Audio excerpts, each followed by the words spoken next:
What's up, everyone? We have been rolling out episodes every Friday for you all to hear the lives of these awesome Black equestrians around the country.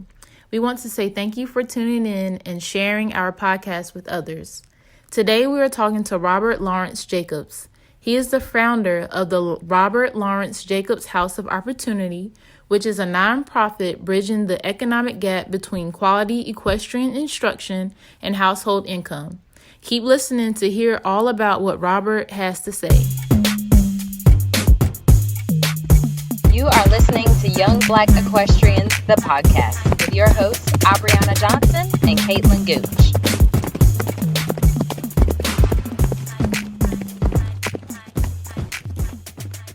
Robert, thank you for joining us on another episode of Young Black Equestrians, the podcast. We usually start off our podcast with just sharing something that we are thankful for today. So if you want to go first and just share something that you are thankful for. I would say I am thankful for the many lessons that horses have really taught me over the years. The two primary ones I would say would be discipline and perseverance, amongst the many others that many other lessons horses can teach us. I would say those are the two that I'm most thankful for. Awesome. Caitlin, what are you thankful for? I'm thankful for rest. This year has been extremely busy, and I am chilling right now. Mm-hmm. Not chilling too hard, but I'm not moving around as much as I was before. And I think my body is appreciating it. What about you? Oh, today I am thankful for connections. I feel like the world, things just revolve.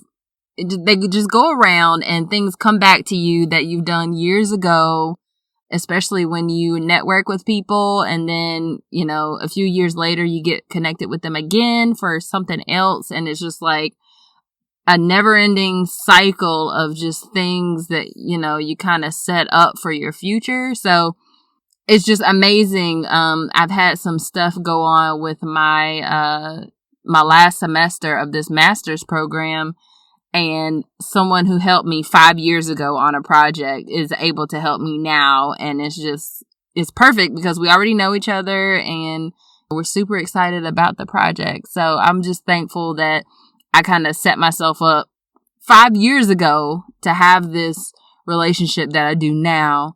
And it just lets me know, now the things that I have done in the last year, the things me and Caitlin have done in the last year has probably set us up for some crazy, amazing things in the next 5 years. And that's exciting. And I am thankful for that. Those things come in full circle. Mm-hmm. Yeah, exactly. Yep. Yes, they do. Robert, so just tell us briefly about yourself, your location, your current discipline, and the horses that you have.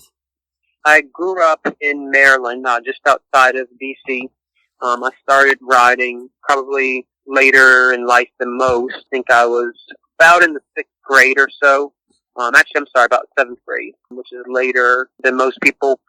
And started at a lesson program in Upper Marlboro, Maryland, Willow Bend Farm. That was a great place to start. They had a ton of horses for me to learn how to ride on, and their foundation in horse care and horsemanship and all that stuff has proven to be super beneficial. So that's where I started, and then moved to a different barn in high school, and then in college, went to St. Andrews University, which is in Laurinburg, North Carolina, which is not far from where I currently live now. But was on the equestrian team there in college and had a lot of fun with it, learned a lot, sort of was able to really take my riding knowledge and experience a little bit further. Got to go to some cool shows and just enjoyed that. And so after graduation, I sort of have done a decent amount of a lot of things, just trying to figure out what worked best for me. Right.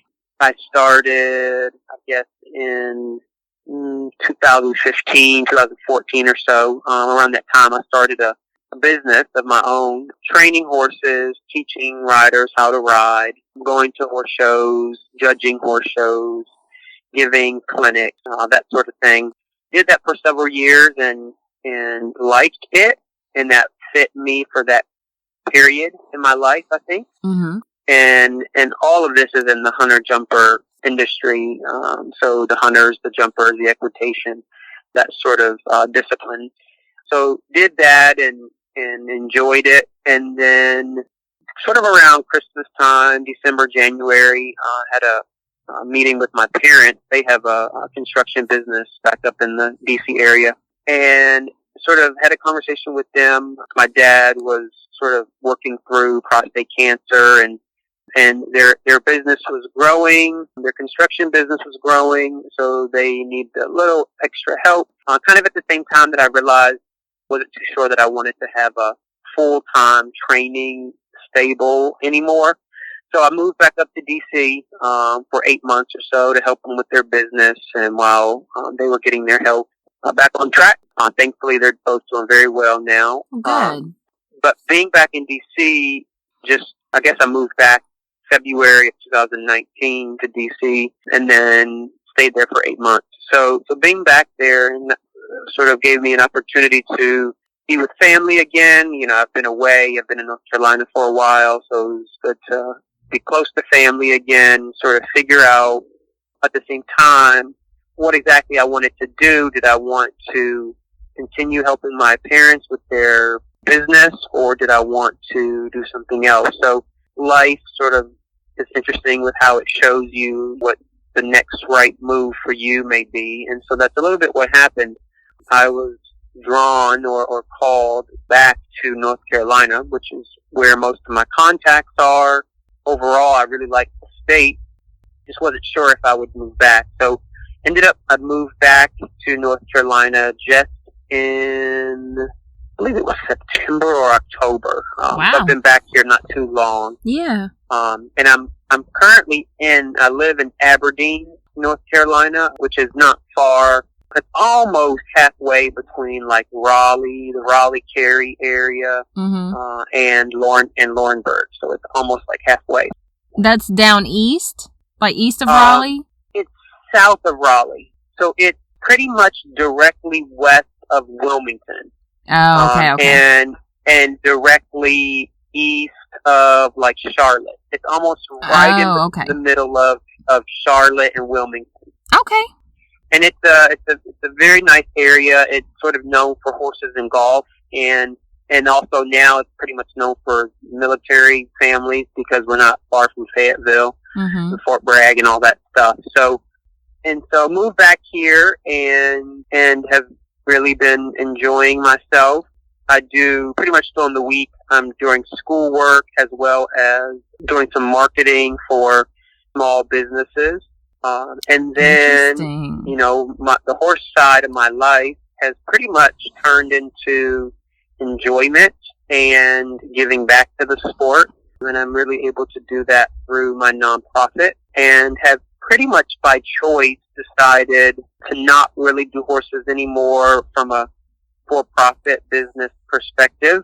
You know, I teach occasionally during the week in the community, but if I do that, I run it like my nonprofit where it's just, you know, there's no set fee. The riders just make a donation. And I typically just do that if there's the need, you know, if someone's really struggling with something and they need a few lessons to get an opinion and get some good homework to work on, you know, then that's what I'll do. I'll help them. But yeah, things have really transitioned for me now at this point in my life. I just turned 30 yesterday. Oh, happy birthday. Yeah, thank you. Thank you. It snuck up on me. So that's kind of a little bit in a short, 6-7 minute nutshell of where I'm from and where I've been the past few years. And but yeah, that's where I am. That is awesome. Well, you answered some of the questions already. But right, that was perfect. yeah, that was awesome. So tell us if you have had any challenges as a minority in the horse industry specifically. when I hear that question or answer that question, and I've talked with a few others, I've had an interesting interview with the Plaid horse about a year ago, and that question came up, and what my brain goes to is I can't prove or disprove any sort of struggle directly to race. Right. My instincts say some of the things may have been a struggle because of race. My instincts want to say that, and I've never been, thankfully at least, no one's ever told me, no or something for whatever reason. That they didn't say no, you can't do this, or no, you can't do that because you're black. Thankfully they've not said that to my face, but some things you do kind of wonder. It's just, I think, it's human nature. So it's hard for me to exactly pinpoint, but I will say this: I am. I've noticed, and I learned this at a young age, especially when I'm in boots and breeches or riding or teaching. People stare, and I remember that even from a young age, when I first started riding, and first I was starting to show. I would go to shows, and at that time there weren't too many guy riders. So when I was younger, I thought, well, I really don't know if they're staring at me because I'm a guy, or I don't know if they're staring at me because I'm black. Mm-hmm. Maybe both. It was so often that I received, people would stop and stare, and just, it almost became normal. That was my version of normal. And so it's almost abnormal. And I'm not a person that needs attention at all, but it almost would become abnormal if I would go do something with horses and not be noticed. So I got sort of used to it. But specifically as it pertains to struggling, sort of chalk up any particular struggle in the horse industry because of my race. Yeah. I would say for me, it's probably been the growing up. We were just a traditional, average, middle-class family, which we know in the horse world is, I hate to say it, but it's practically poor, being middle class in the horses. So I would say probably most of my struggles were because we were a middle class family. That I can think of were probably more for that reason than the fact that, I'm an African American, because I have a lot of contacts and know people in this industry and have shared with them maybe some of the things that I've dealt with, and other people of different races, or of, let's say, everything else is similar besides, let's say, our race. They have maybe run into similar roadblocks. So the sport has become so money driven. That has been the deciding factor. It's almost, my perception is almost, this sport doesn't really care what your race is. They care how much money you have, because there are a few, we can of course think of a few names, but there are some African Americans in the sport that come from very wealthy families that do very well, and they train with Olympians, and they're getting every opportunity. Well, yeah, they're black, but they probably have unlimited resources. Exactly. So, it's a sport that is just not accessible to so many people, or so many riders, and it does so much for all of us. So. I completely agree. How do you make these connections with, people, whether you connect with them because horses are the similarity or economic status or anything else? How do you go about building your network? So now, it's pretty incredible, and it sort of has grown over the years, but it kind of goes a little bit back to that idea of me noticing how much, and I pay attention to a lot of things in life, but especially noticing what type of people I come in contact with at the horse shows, and also, for me at least, being smart about creating relationships with people who could potentially, it's funny, we sort of came up earlier in what we were thankful for of making connections and how you make them and then you don't exactly realize the full benefit until maybe years later. Right. That is, for me, that has kind of been the story of my life. And for me, paying attention to the impact that maybe someone has on my life or the impact that I could have on their life. And if and when I had a chance to meet someone of, let's say, quote unquote, power in the horse community, really working hard, busting my butt, showing them that I'm a hardworking person who's passionate about the sport and hoping that someone further notices that. And that's really what I've been able to do. I've been able to, growing up, get a lot of internships, at pretty major venues, the Washington International, and other top horse shows as a college student, and meeting some pretty important people and, during these internships, really working hard and, being noticed that way. And some of the people that I've met back in, let's say, 2008, they're pretty good friends of mine that I keep in contact with. I can reach out to them if I need something. It's something as simple as I want to go to Florida for a week. Can I stay at your place? Can I crash in your spare bedroom? People who, what you've developed a relationship that well enough, who don't mind helping you that way to reach your goals, so to speak. So, and then social media is crazy powerful nowadays. Yeah. And I think if a person is wise about how they use it to reach people and share their positive message, I mean, it's just incredible the amount of people that you are, let's say, friends with on Facebook, but you've never met them. And then you end up seeing them someplace, and either you recognize them or they recognize you, and you're like, well, hey, we're Facebook friends, and we all know how social media works, where you feel like you know somebody and you really don't. Oh, yeah. So that kind of breaks the ice, and you met a friendly face, a friendly smile, and you find out, who knows, maybe they work at a bank, and maybe you're trying to get a loan to purchase a farm next month. I mean, just all types of wild things that really kind of boils down to developing your contact base and developing genuinely developing your relationships, not from the perspective of what you can benefit develop from this relationship. Yeah. Because you don't want people to feel like you're just trying to gain something from them. Right. In my opinion, it's got to be mutually beneficial. How are you able to add value to their life and to their influence, and how are they going to add value to your life? That's the truth. I completely agree with that.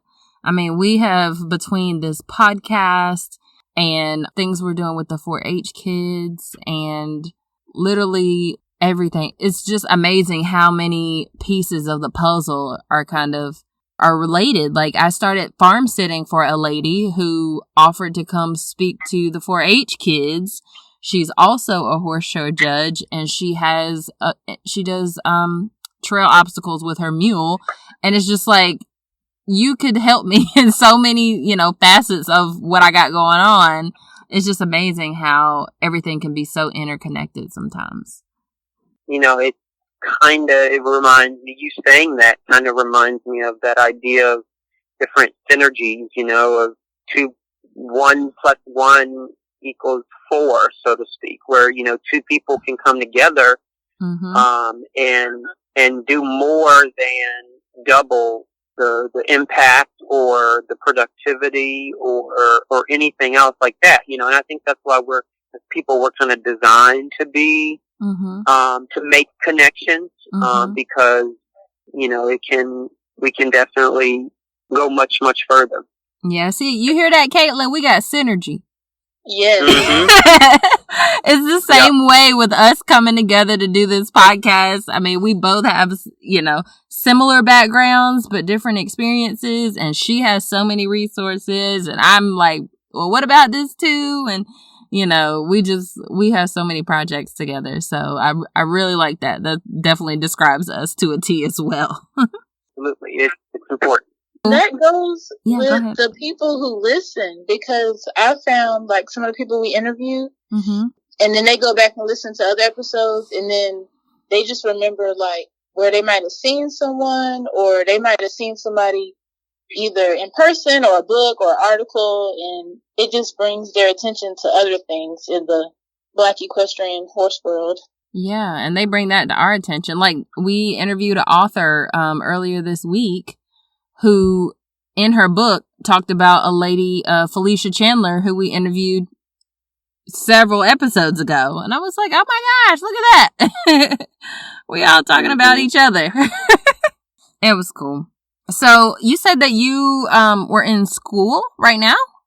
Yes, I am roughly 8 months away from finishing a doctorate in business administration. What? And yeah. So I'm you going through a program, an online program. The school is Walden University, and it's a really good program. It gives me good flexibility. I am in great contact with my professors. So it's not the type of online program where they just say, okay, we're just throwing you to the wolves and good luck, because there's no professor or advisor to help you. I'm a in-person classroom type of a guy when it comes to, education. So in picking a program, I knew that my life, I would be moving all over the place at the time. I think it's coming up on about 3.5 years that I've been working on this, DBA. And so I knew I needed a program that was online, but I also wanted a program that could suit my learning style. And, I like to think that for the most part, I'm easy to get a hold of. So I want to feel that my professors are easy to get a hold of. Yeah. And responsive. So that program it's been really good. And for me, it works. They call it a DBA. It's a doctorate in business administration, which is I'm a business guy. I like business. I did my MBA at St. Andrews and my undergrad at St. Andrews. So wow. I'm a lifelong learner, but this is definitely going to be the last degree I get. I'm not getting anything else. This makes me so happy because I was like, my mom was like, you're going back to school? And then as I'm towards the end of my program, I'm like, what else is there out there? And she's like, no, you need to, be out of school for a minute. I'm like, I get bored and I get another degree. Like, I need to get my life together. But that makes me so happy that there's other people out there like me. Well, yeah, and, I went back to school for many different reasons, but one of the reasons also is I have learned by sort of observing how this works, but so many people who have an education, who have a graduate degree, without even having to sort of command respect for people, they get it. And I'm going to respect people whether I have a degree or not, but this is how I was raised.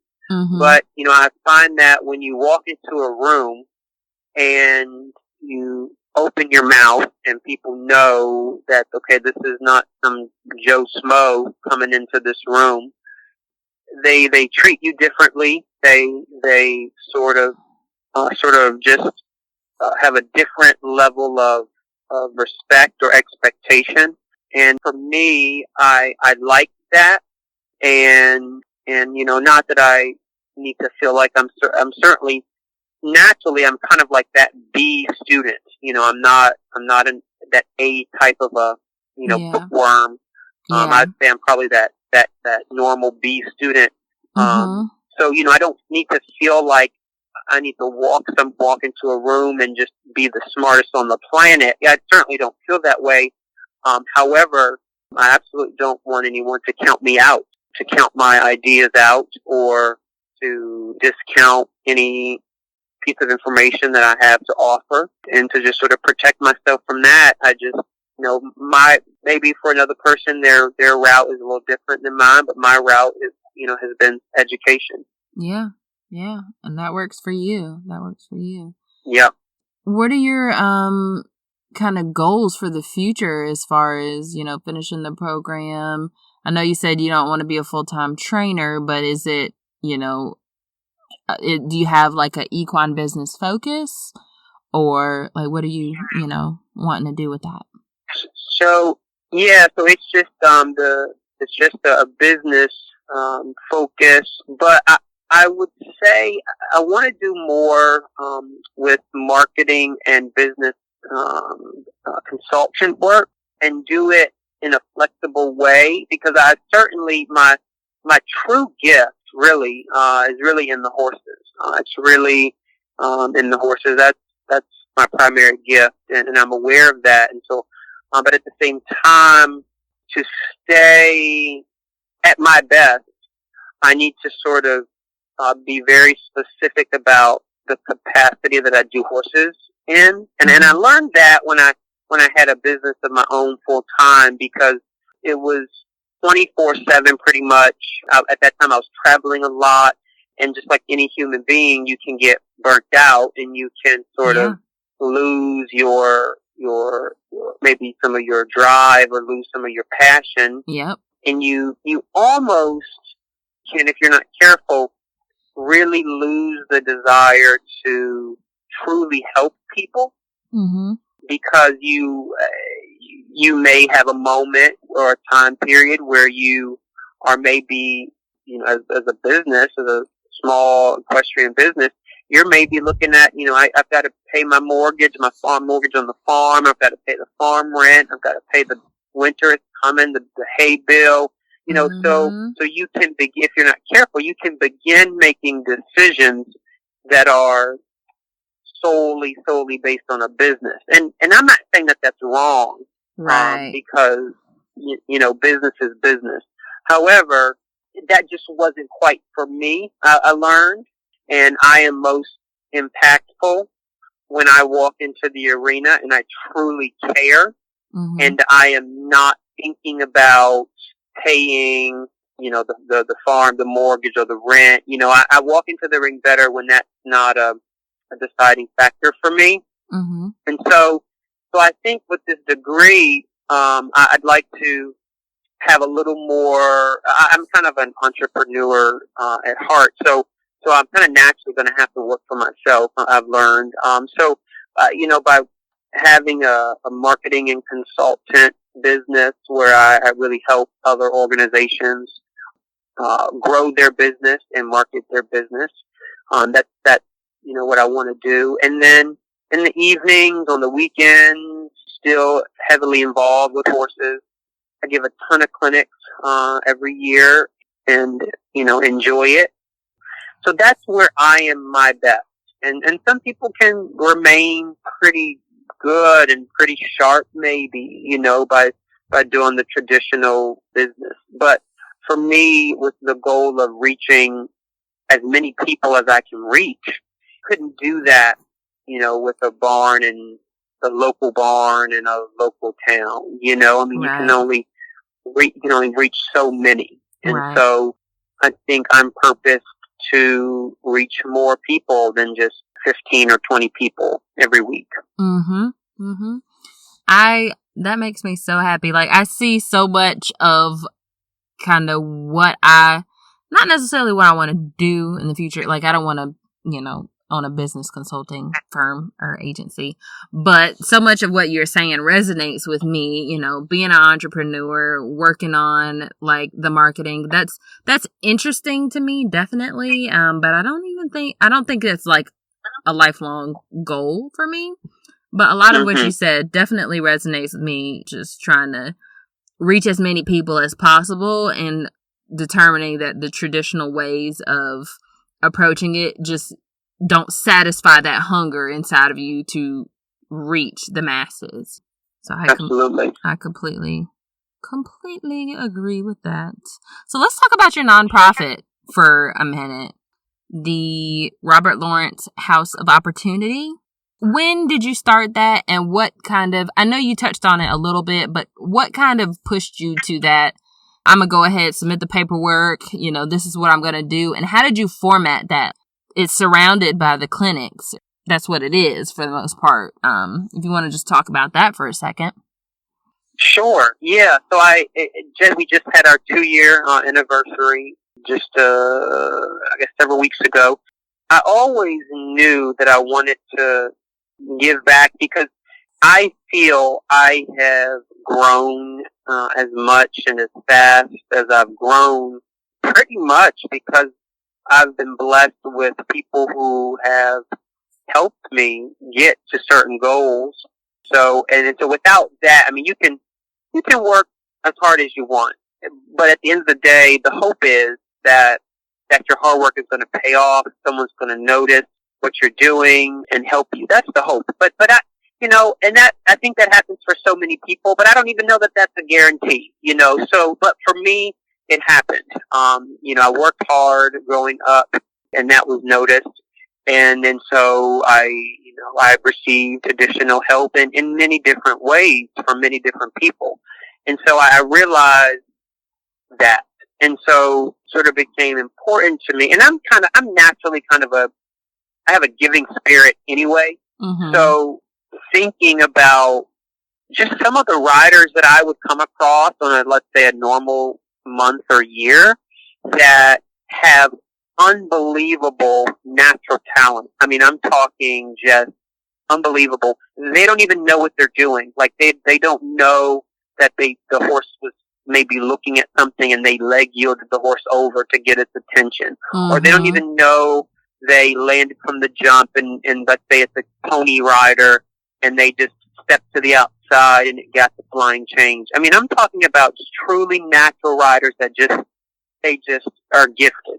And I've come across so many of those that, like most of us, come from, middle-class families, mm-hmm. families where maybe they can only afford the once-a-week lesson, or maybe they have to buy a super, super green pony or horse, or, so those types of families. And so by seeing those riders and kind of a little bit seeing myself through them and just knowing that if they just had someone to invest time mm-hmm. Into their riding foundation, they could be fantastic and they could go very far.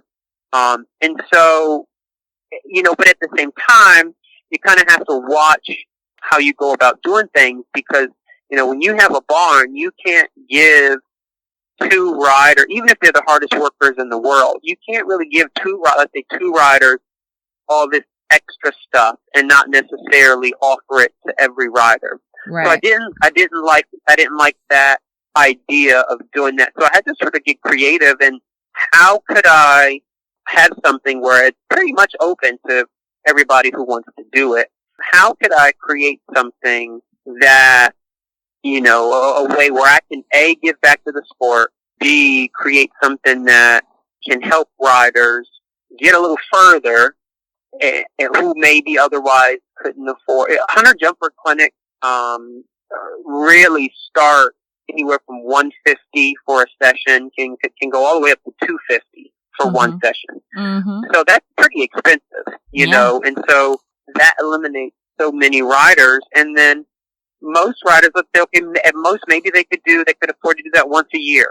But how often can most of us do that on a regular basis? Not too often. So right. I really wanted to create something that, you can't use the excuse of I don't have the funds, because it's donation based. You absolutely have funds. I mean, people have donated as little for a clinic, an hour-long clinic, as little as, $5.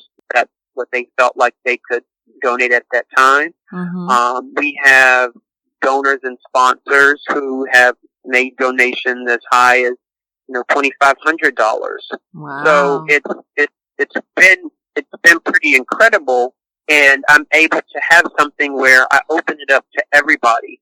I open it up to everybody. I'm not, let's say if this was a barn, I'm not just picking my few harder working kids. I'm opening it up to everybody, so it's fair and it's affordable. And a lot of the equestrian sport probably not fair, and we know it's certainly not affordable. It's definitely not affordable, right? Absolutely. So it's been really fun. I've been growing it. I took a little break while I was up in DC, working for my parents, and kind of had to just sort of figure out what the next move for me was. So I took a little break, and now things are up and running. We go up and down the East Coast during these clinics. We're going out to Utah in February for an opportunity clinic. So it's really grown, and actually it's interesting. It's kind of now a little bit turning into another way to give back of clothing and riding equipment and gear. Yeah, I saw that. I saw that. You got some boots and some show jackets and stuff donated. That's pretty cool. Yeah, and I've been getting so much stuff in really the past month or two. You go to these clinics, and some of the barns, you know, they may be local barns. You know, maybe they're not as sophisticated as others, and for me that doesn't bother me one bit. But how can those riders at let's say those local barns who are riding in, you know, helmets that are outdated, that are riding in saddle pads that have holes, how can we help those riders who really want to do it and who really want to be exposed to maybe the next best thing for them, but maybe they just simply can't afford to go to Dover and go shopping. Right. So we, as equestrians over the years, we all have a billion things that are in great condition that we just don't use. Yeah. Right.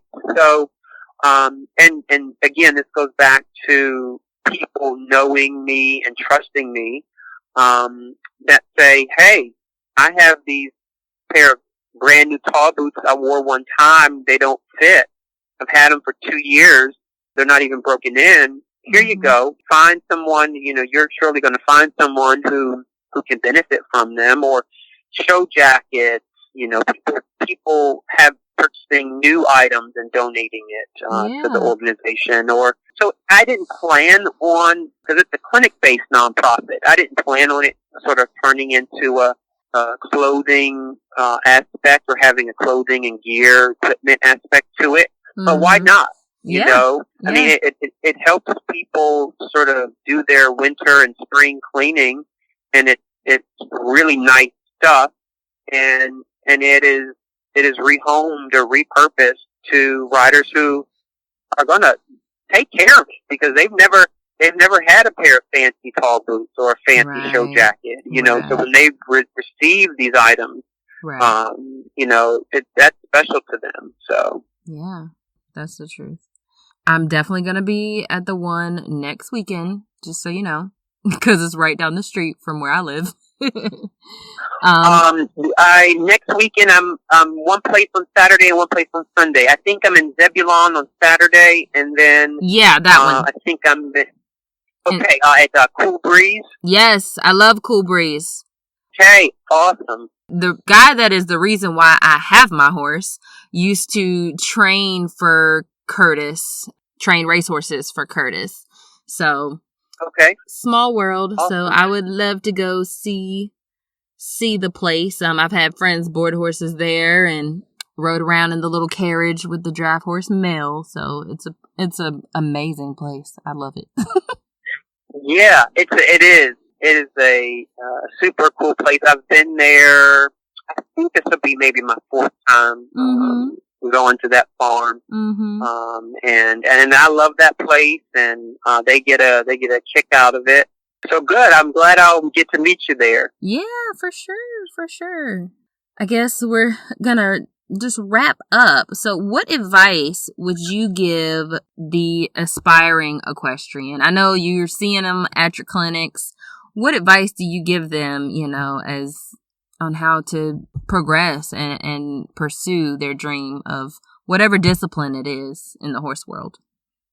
I would say consistent hard work and a consistent positive attitude. I mean, those two things are crucial. And I had to, I had to throw the word consistent before all those because, people don't trust you if you work hard for 2 days out of the week. Mm-hmm. Or people don't maybe trust your emotions if you're in a good mood 2 days out of the week, and you're positive 2 days out of the week. So consistently working hard and being consistently optimistic or positive, I think you can overcome so much because you train yourself into being a problem solver. And how can I get past this roadblock? Mm-hmm. How can whatever your roadblock is, whether your roadblock is the fact that you are the only African American rider in your county, or if the roadblock is the finance piece, or just whatever your roadblock is, if you have those two things, you're going to train yourself to find a way around it. And I believe it doesn't matter how many millions you have, you're still going to have roadblocks. Right. You're going to have different roadblocks, but you're still going to have roadblocks. If you are let's say the average middle class equestrian, you're also going to have roadblocks. They're going to be different than maybe others, but I think we all have them. And I think we get lost and we get bogged down and trapped because we lose that consistent hard work, and we lose the consistent piece of being positive. What do people think of when they think of you, or what do people get when they get you? So that's the consistent. That's really what I mean about being consistent. You want people to know when you get me, this is what you're going to get. Even if I'm in a bad mood, and I'm a human, I have bad moods too. When I'm in a bad mood, you're still going to get me. This is what you get. You're not going to get some person that you've never met before who's going to fly off your handle or stop showing up on time because I'm in a bad mood. Right. All that stuff. We have to get past that. So I would say to let's say the young riders, or even just a reminder to the adult riders, because we all need the reminder. I need the reminder myself sometimes too. Mm-hmm. But those are the components that I try to remind myself of on a regular basis. Awesome. That was an amazing answer. Caitlin, do you have any other questions for him? I don't have a question, but I would like to propose that we do a follow-up since you'll be attending the Zebulon clinic. That way we can give our listeners and those who come across your program a little bit of insight of what goes on. Yeah. That would be awesome. I'm down for all of that. I can go live on all the things while I'm there and kind of show people what actually happens at one of these things. That'd be a lot of fun. Yep. Awesome. All right. Well, Robert, thank you so much for taking the time out of your day to talk to us tonight. And I will see you in a couple weeks. Thank you for listening to Young Black Equestrians, the podcast. Be sure to follow us on Facebook and Instagram for updates. Listen, rate, and review us on Google Podcasts, Apple Podcasts, and Spotify. Tune in next week for another episode.